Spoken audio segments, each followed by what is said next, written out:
Welcome to episode 20. Check out what we have in store for you this week. I would be like, I'm not reading your summary. Can I have the summary of the summary, please? Yeah, can I have the spark notes of what you gave me? Where's my button? Transition. Hey, if we ever make some money off this thing, we'll have to get like Stream Decks and actually build those sound effects in. That was my sound effect. That was horrible. I'm never going to do that ever again. Josh and Will, back and at it again. We're here for another episode of High Tech. Having a good time, I think. What do you think? You having a good time? Yeah, good time. Yeah, good enough. Yeah. It's Tuesday. Having a blast. I mean, yeah, it's Tuesday. It's not Friday yet, but we'll get there. Yeah, we'll make it there someday. I guess this is a little bit of a spoiler. We'll talk about it more next week because it'll be more fun. But this is the last week of my current job. It is. Next week I'll get a new job. He is going to be building rocket ships. That's not true. I can't wait to build rocket ships and go to NASA. No, we'll do it. We'll dish a little bit more. Maybe that'll be the skinny next week. Yeah, we'll see how it goes. But I guess he be fired by the next time we come to our podcast episode? This is also real time, so it's June that this is happening, and you might listen to this in August. Whoever knows? But life's about to change for me. World could be over by then. They'll be like, "Why are they listening to this episode anymore?" All right, Josh, we're just gonna jump in. What is on your desk? That is the question today, folks. It's the fun whole episode. Intro question. What is on your desk? Welcome to High Tech. We're talking about desks. Where the points are made up and everything doesn't matter. Yes, exactly. Ooh, who's on this anyway? Reference. Nice. Ding ding ding ding ding ding. Newer ding, version ding. sucks. So not a sponsor. Not a sponsor. So yeah, what's on my desk? I mean, this is like a fun question, guys. This is how we start our podcast, right? This is becoming a new thing that we do. I don't know if it's it's a thing. I think we've been doing it for a minute. It's been whatever. You know what? It's all new to me, okay?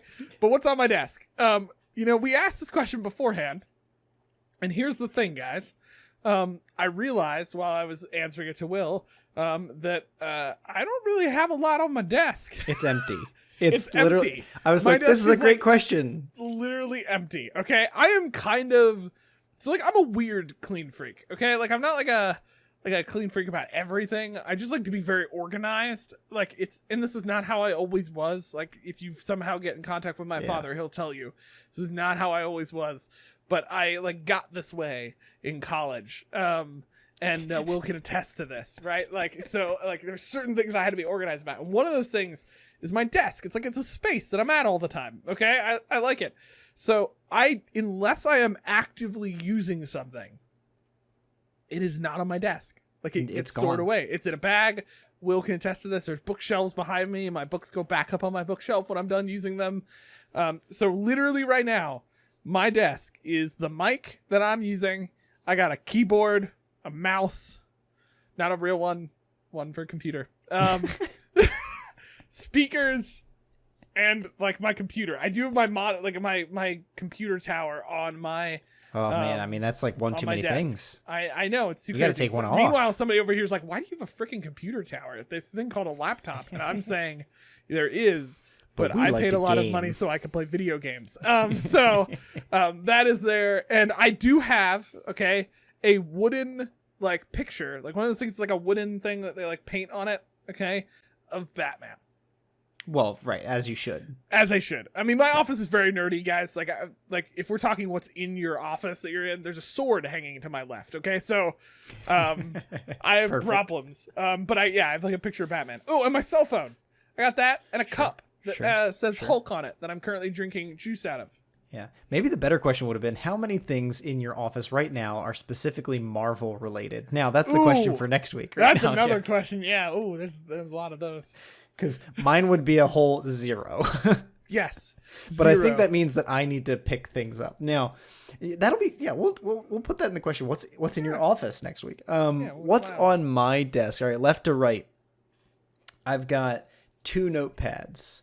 I am not Josh. I'm close to Josh, but I am not Josh. I have 2 notepads. One where I keep just my daily task list. One that's like a scratch pad. Just anything goes on it. I tear piece of paper off and throw them out. I've got a little pen holder that does have 2 pens in it, surprisingly. A knife, because you need that. The weights for my mouse, it's good. You got to make sure you got your weights for your mouse, so it's got you just the right, sensitivity for gameplay. Another notebook for meetings, cell phone, a Bluetooth speaker. My computer does not have speakers, and I have a Bluetooth speaker that works great, so that's sufficient. 4 books. 1, 2, 3, 4 books. Yeah.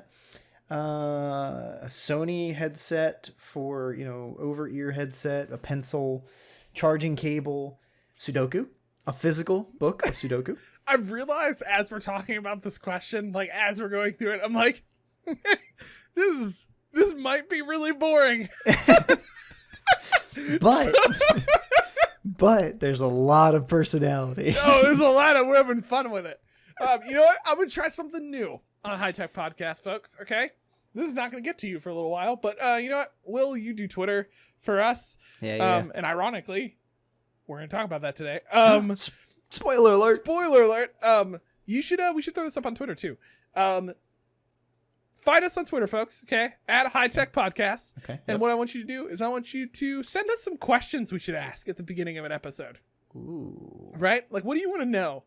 Or do you have fun things you want to throw up? Okay, I'm gonna start a new thing because I realized at this moment there is some character to this question, but at the same time we're explaining what is on our desk, so we need some creativity in our lives. So feel free to throw up some fun things.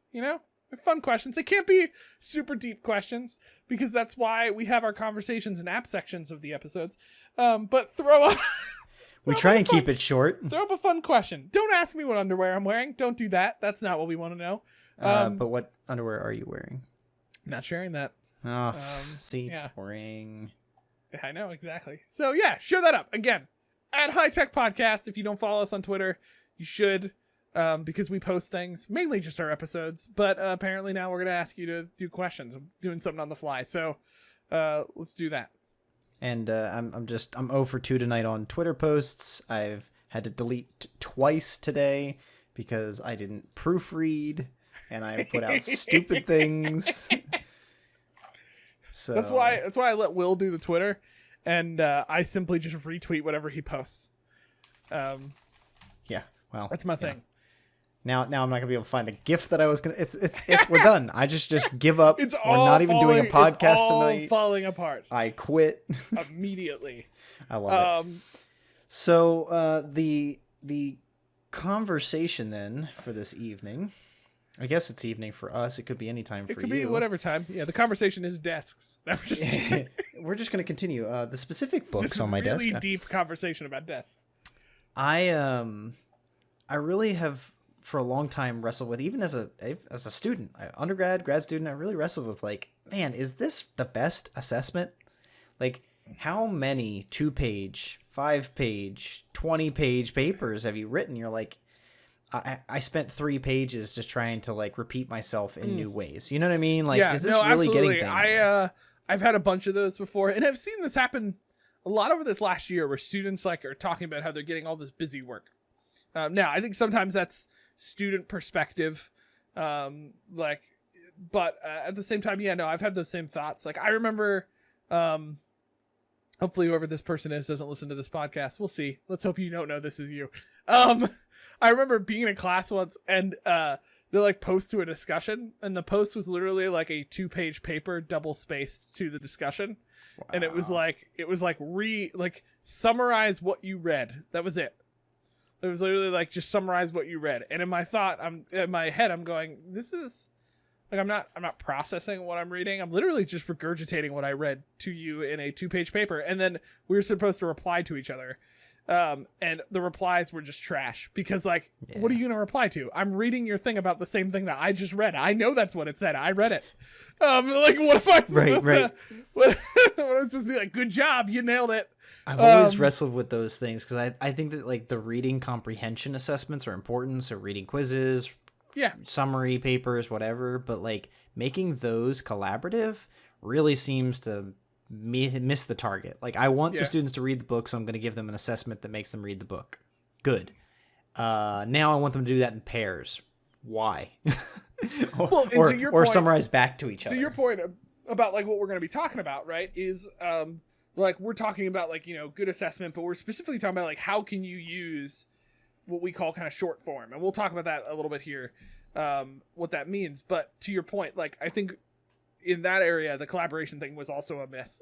Like, what the heck? But also, why do I need to summarize the book that I read in 2 single-spaced pages? Right. Like, what new thing am I giving you other than like, okay, maybe I'm proving to you that I read the book. Right. But like, I'm not processing or thinking deeper on any of that stuff, or even if it's to summarize, like, I'm not doing a good job of summarizing it if I'm telling you about the book in a 2-page double-spaced paper. Like, I'm doing a pretty bad job of summarizing. Like, if somebody gave me a summary of a book that was a 2-page double-spaced or single-spaced paper, I would be like, I'm not reading your summary. Can I have the summary of the summary, please? Yeah, can I have the spark notes of what you gave me? So that gets to like the idea at hand here, like, and you know, some of our episodes get a little soapboxy for me, or one of us has a little more like experience or whatever. Like this one's a little scrappy, and I think that's a good thing, because we're trying to really just to advocate for like the use of short form assessments. We want to see folks considering, if you've traditionally given a paper or, you know, a discussion post that has to have 3 paragraphs and 3 replies or something, are there ways you can do that in shorter form? And the point being not to reduce time on task. Josh and I aren't about like making things easier. If the goal was to get the students to synthesize information, are there ways other than the 10-page paper to do that? And frankly, this is a kind of a society right now that is always trying to do things in different ways, or in quote unquote non-traditional ways. I think some of that's rebellion. I think some of that's bucking against the system, right? But some of it is improved technologies and improved methods for communicating. So yeah, why not let students do 3-minute videos instead of 5-page paper? Like, why not? Yeah. If they can talk about it sensibly, isn't that just as good? And you probably get through grading it faster. And they're picking up some better techniques here. Cause like, and let me be very upfront. I am not like, I'm totally okay with bigger assessments and big papers. Like there's a time for those. There should absolutely, I think too much in our world as well, have lost the love for like real writing in some cases. And we've over summarized things sometimes. We've gotten into pithy statements. Like I come from a background of like learning how to preach and like doing some of that stuff, and we've gotten into like rhyming and things, and I get a little frustrated with some of those things. That all said, okay, that is an important skill as well, though, to be able to synthesize something down to its core, right? Well, and communicate it well, because most people are not, like, if we're talking about synthesizing ideas, are not going to be heard well if all they know how to do is write their ideas in long explanations and they're just filling in space, especially when it's an unneeded, like my example. I was just filling in crap because I was like, I don't know how to summarize a paper in 2 single space paper because I didn't do enough reading to do that. Not because I didn't do the reading. You didn't give me enough reading to do this in a 2 single space paper. Because summarize 3 pages. Because in my opinion, you should have said, read the whole Bible if you wanted me to summarize it in a 2-page single space paper. So like, I'm joking a little bit, but at the same time, it's an important ability to synthesize. Like, to your point, in a 3-minute video, they are like, let's just say they're synthesizing a main idea of a text that you're reading, right? So maybe it's like an article, or you're teaching, short stories, you're, whatever, right? There's a skill in having those small assignments where they have to synthesize down to the core ideas. And maybe it's just a 3-minute video. Maybe it's a short paragraph, not even just summary, but a short paragraph of like, really, what was the core idea that the author was trying to get at? Right. Right. And like, yes, that may take a little less time. But maybe give them a little bit more time to do it anyway, because in my opinion, sometimes synthesizing ideas takes more work. And you can give solid feedback on those.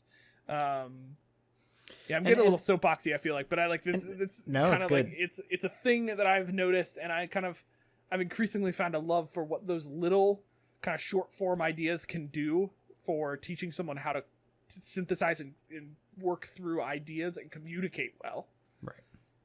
And so like one of the ways it plays out, Josh, I think that I think that most folks are familiar with, the love languages. What's the 5? Gary Chapman's 5 love languages. Oh gosh. As an example, We're going there. No. We're not going to talk content. I'm just going to use this as a pretty helpful example to break it down.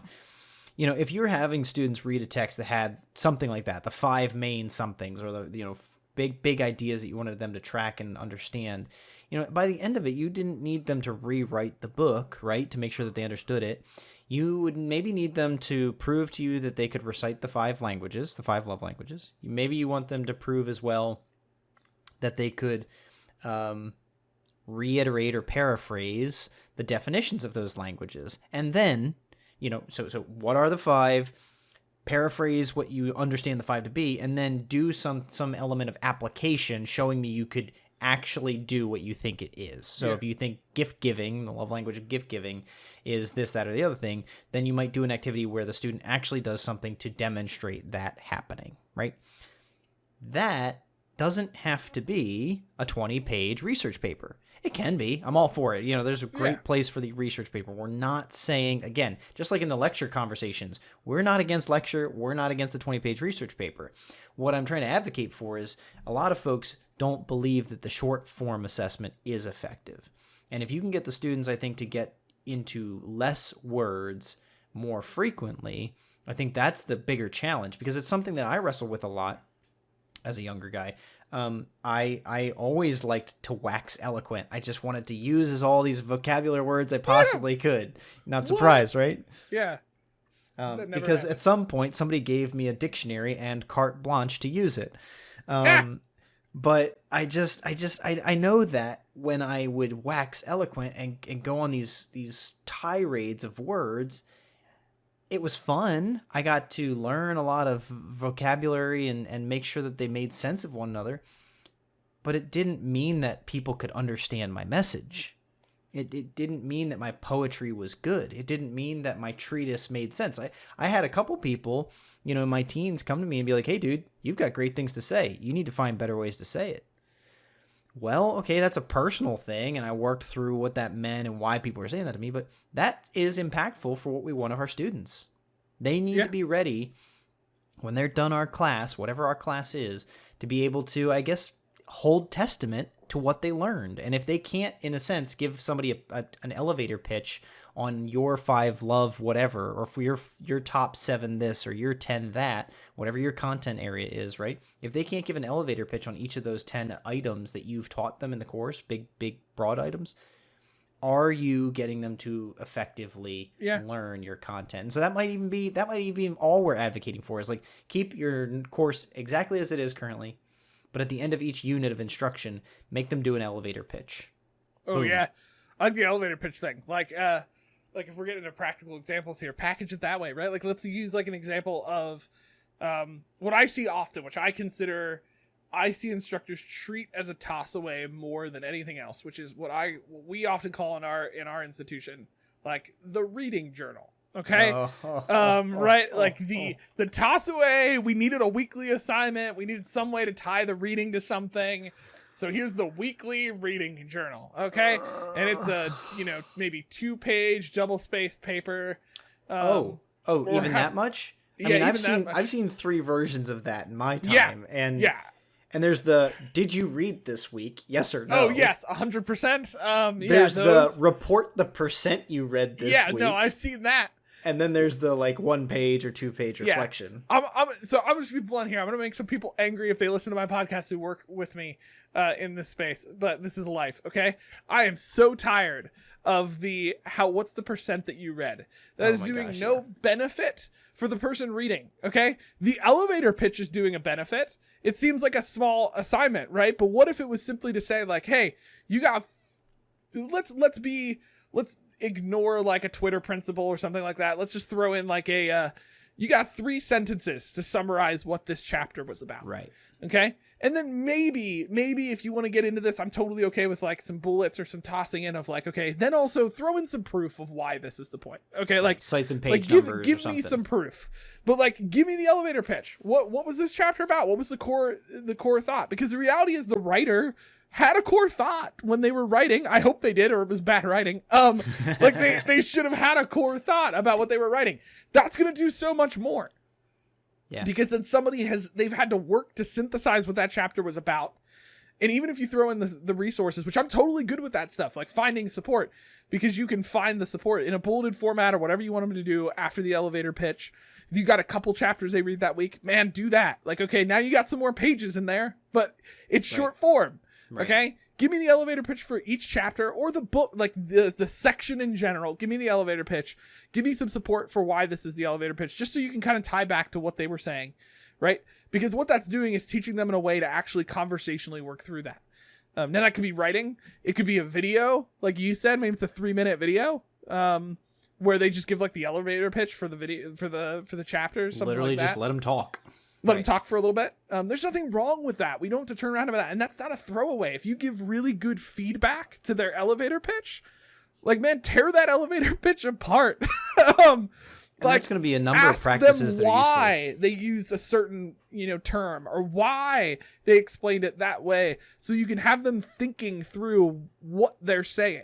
Yeah. That's my soapbox for today, folks. That was where it was at. But I think that should be more used. Because of course the core of this is in any sense of assessment, we want a demonstration of their comprehension, and so that demonstration can come at a number of levels. The 10-page paper, the 20-page paper, what you should be assessing there is their research ability. Their ability to research, use sources, synthesize many sources. If they're going to be in any sort of academic context, if they're going to be in any context writing memos, etc., if they're going to be writing, if they go into government and writing policy, like, yes, very important that they have those skills. However, research is not a universal professional skill. I mean, research in a sense, but like traditional text-based academic research is not something I've needed to use since college. And I participated in one research project at my institution. Like, I really haven't needed that skill at a professional level. And so the fact that students going through like 100 level courses are being required to do this every other course, or like, several times a course, that's a lot to ask for something that's frankly an inauthentic experience. It's not something they're going to do if they're a marketer, or if they're in customer success, or if they run a, clothing outlet, right? Like, it's just not the end all be all learning assessment. Yeah. And I think there's a lot of space to provide new opportunities. And again, we're not against it. I like research papers. I'm totally see the benefit in them. I see some of the faults in some of what short form can do sometimes. Like, I see the arguments that will be said that, like, well, they could just bullcrap their way through the short form. Yes, I guess they could, but synthesizing an entire book without reading it, I've done it. It's true. I've done it, but but I've also written a bullcrap 3-page paper on a book that I didn't read. So right. That happens in both spaces. Yeah.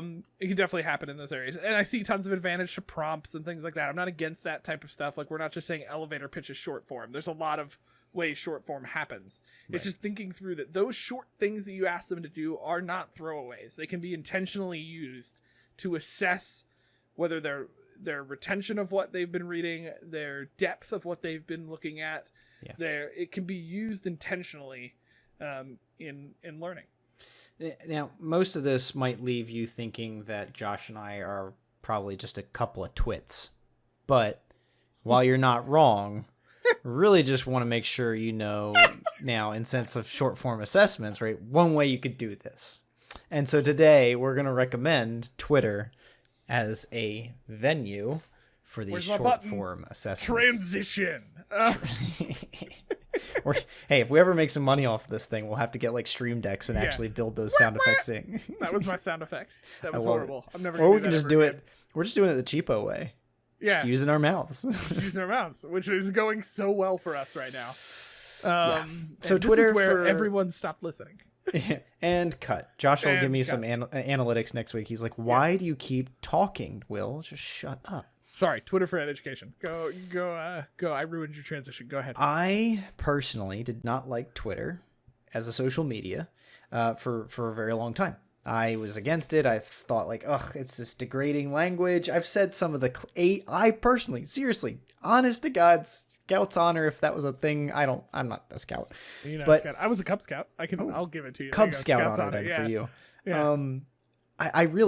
I said all those things about Twitter. I did not like it. And then I attended this professional conference where someone was using Twitter to engage stuff. And I think there was like a prize. If you tweeted the most, you could get a prize or something. So I got to Twitter. I started engaging in Twitter because of gamification. Interesting. But what I found out on the other side of doing that for one event was like, I made some really, I think, helpful connections to people, real educators, real people in my community that were trying to change and make things better. So that might have been 2014, 2015, and I really stuck with it. I've been using Twitter now, for 6 or 7 years at least. And in that space, I've found that it of course has all the muck and mire people think it can have. So does Facebook, so does Snapchat, so does insert social media, right? If there's people there are people doing dumb stuff with it. However, if you find the right communities and if you understand how hashtags work and if you follow the right kinds of people, right? It's all about who you follow. If you don't like what somebody's saying, unfollow them. There's no harm, no damage, no nothing. Just cut them out. I'd rather complain about them. You don't need them in there, right? So Twitter for Education is kind of taking all these general principles of like using hashtags, which I'll explain in just a second because there's a lot of people I still think don't understand what a hashtag is or what it does. But using hashtags, following the right people, participating in Twitter chats and things like that can really help you start to utilize Twitter for Education yourself as a professional. We're going to get to specific things you can do for your classroom, right? That's something we want you to want to make sure you can do. Because Twitter for Education, I know a couple of faculty who actually use it for almost all of their classroom direct interaction. They still use the LMS to put grades and assessments and some announcements in, but like almost everything else happens in Twitter for some of these instructors I know. But first, technically, a hashtag. A hashtag simply brings together and it makes easy to search all content that you use with the hashtag. So if you put hashtag high tech podcast, right? Hashtag all one word, high tech podcast. Which you should totally do. There's going to be nothing there, but I'm going to post something tonight so that you see it. Do something. If you type in at Twitter, if you go to their search inside of Twitter and you search hashtag high tech podcast, you will see any post that has ever been made with that hashtag. So it's a really easy way to search for information about something that people have started to create hashtags on.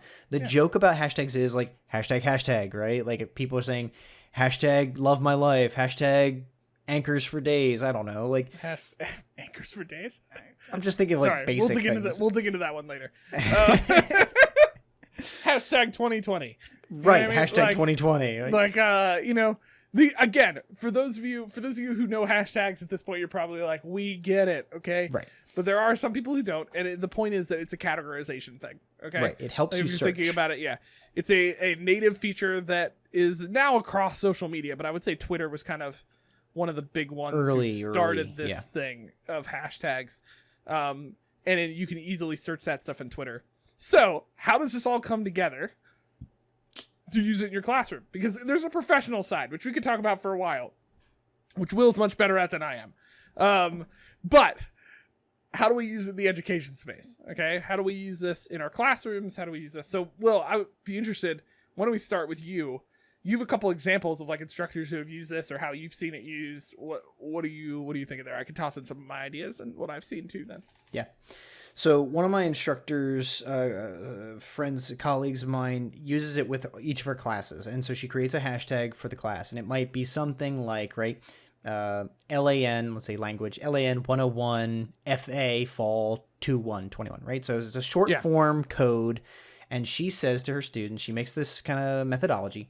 Anytime you make a post related to class, you're going to use that hashtag. Hashtag LAN 101 FA21, so that she can track these down and find anybody who's posting about it. Because if they don't do that, it's just going out into the Twitter sphere. Then she'll do kind of 2 or 3 different kinds of activities. One, she encourages the students to tweet during class, right? So if they have a question that they didn't get a chance to ask, or if they don't want to ask it verbally, right? She encourages the students, go to Twitter, post your question, put the hashtag. She'll get it afterwards, or if she's got it up during class, she can see it. Peers can answer the question. Great. She also does actually use some game-based learning. So she creates little like mini games. One of them that I've actually gotten to play with her at a conference was like, 6 degrees of separation kind of thing. But you go to Wikipedia and you start at, let's just say, Beyonce, and you have to make it to Abraham Lincoln. Right? And you have to click, there's 6 clicks you have to make to get through there. So she'll play this game with the students, like start at Beyonce, get to Abraham Lincoln, and they're supposed to be tweeting about it while they're playing and like engaging with one another, sharing how they got there, stuff like that. Right? So it's a little bit of community-based learning with the game-based learning. Yeah, that's cool. These kinds of ideas, though, all it requires is a Twitter account and the student's willingness to engage. They do that in your learning management system. They do your discussions. They do that with your assignments. They come to class and participate. So it's just saying, I want you to use Twitter to do these kinds of interactions and feel free to engage that way. The important part about this is that where you and I've talked about this with discussions before, where I think they fail in some areas. They don't fail entirely, okay? But like where I struggle with how discussions work is they don't actually leverage how social media or things uses digital conversation. Like they try to. But basically, they looked at Facebook when it first started and was like, "Oh, that's how we do it," and then they did that. Like that's what they did. They don't use any of the other stuff. So, like the advantage of Twitter here is that you've got hashtags involved, so you can categorize what you're talking about. You can create the whole class feed for what you're doing, but even create hashtags for specific things.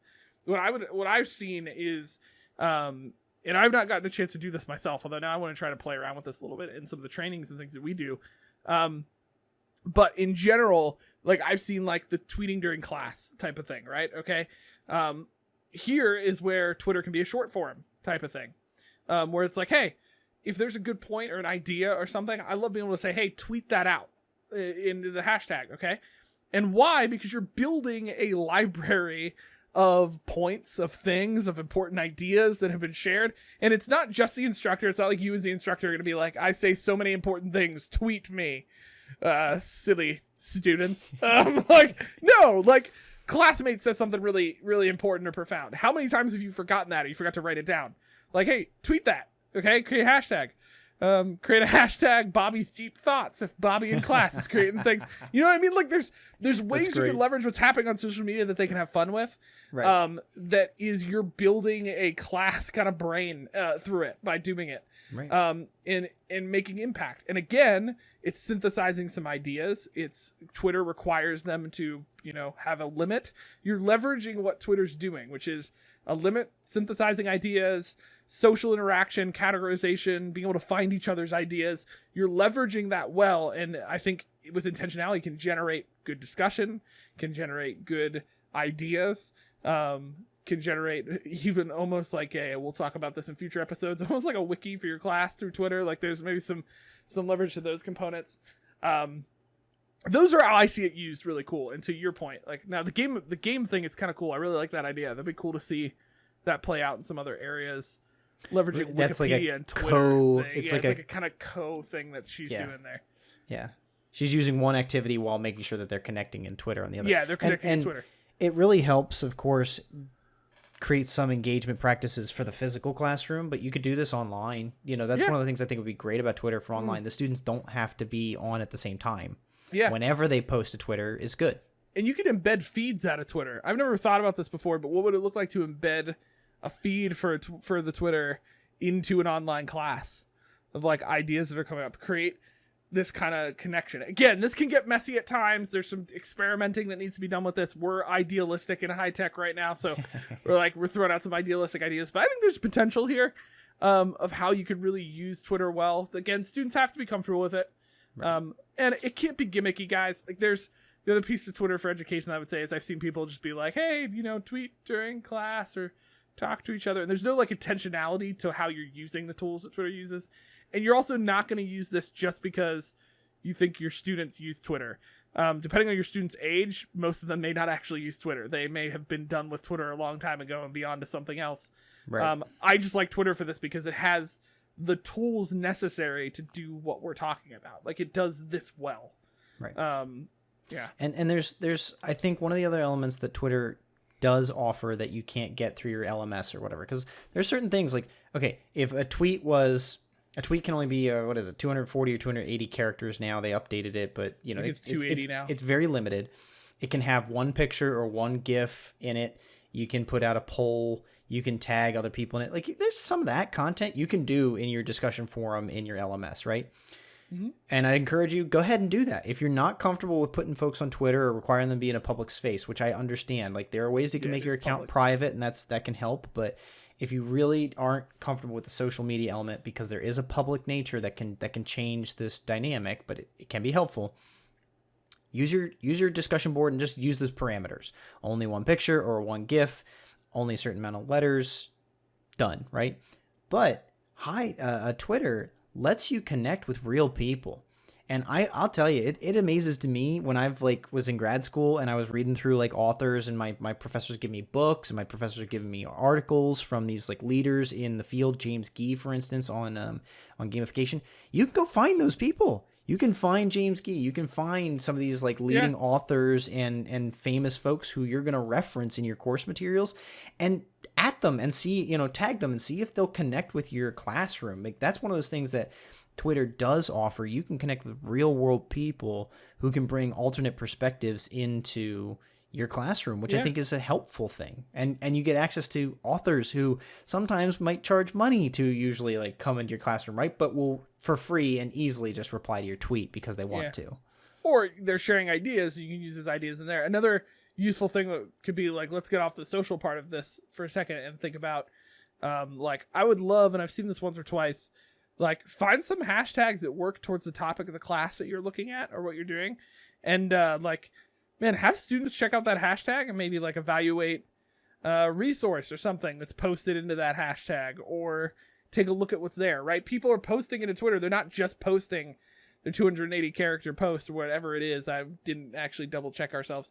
But they're also posting articles. They're posting resources. Have students go check out what's being posted on a topic in a public platform that people are using, and actually have them, evaluate it or take a look at what's there.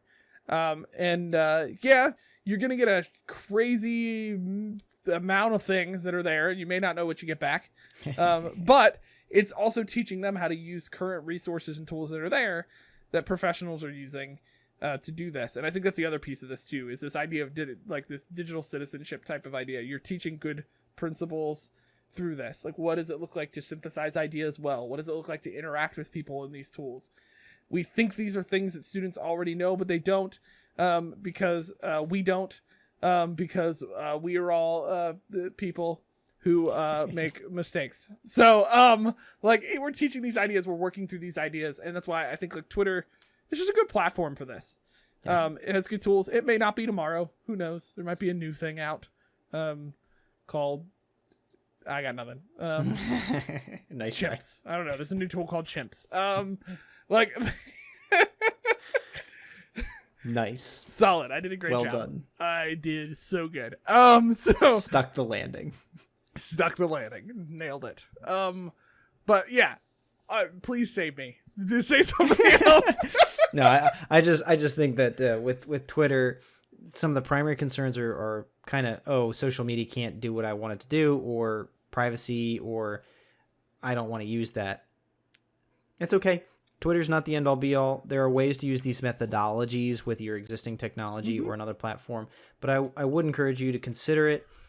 Maybe reach out to us. There's going to be resources with this episode to kind of find out a little bit more. I'll be glad to connect you with the professionals who I've seen using it effectively. And don't write it off because it's social. Social is actually helpful to learning. Social media is something that can be dangerous, and we have to watch how we kind of balance those things and use it effectively. Like Josh was just saying, if we don't do it well, they're not going to learn how to do it well. We have to be the ones modeling the right practice. So this gives you a platform to do that intentionally in the classroom, no matter what it is, So, And before we wrap this up, if you're using Twitter, you just find some great podcasts through there, So, Ours. Like ours. Yeah, it's weird. We're on Twitter. Yeah, it's you want to know what? Oh, thank you for asking. At High Tech Podcast. Find us on Twitter through that. And whatever other weird hashtags we now create out of this conversation. Anyway, guys, thank you for joining us again. Another week, more conversations, super interesting stuff like desks. Yes, we cover it all. Desks, Twitter, things, new programs. Yeah, we're all over that. So thank you for joining us over another week as we really just try to figure out how do we harness that tech in our physical or digital classrooms, wherever you may be on this wonderful earth. So thank you guys, and see ya. See ya.